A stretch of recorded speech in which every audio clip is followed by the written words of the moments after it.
আমরা forcefully land acquisition করি না আমাদের সময়ে।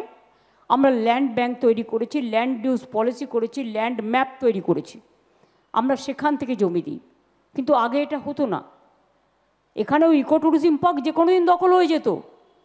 আমি যখনই রাস্তা দিয়ে যাতায়াত করতাম দেখতাম, যেদিনই দেখতাম টিন পড়েছে বা ইট পড়েছে, সঙ্গে সঙ্গে আমাদের ছেলেদের খবর দিয়ে বলতাম, ওরে ওখানে দেখ গিয়ে দখল হচ্ছে ওই লেকটা। 400 একরে একটা 400 একর জমির মধ্যে 280 একর্স লেক। আমার প্ল্যানে ছিল যে ওটাকে আমি একটা দারুণ জিনিস বানাবো। এবং বিশ্বাস করুন, এই যে বিশ্ব এখানে আছে আমাদের, সেদিন ছিল আমার সাথে। আমি একদিন এয়ারপোর্ট থেকে ফিরছিলাম 2011-র পরে, মানে চলো তো দেখতে যাই।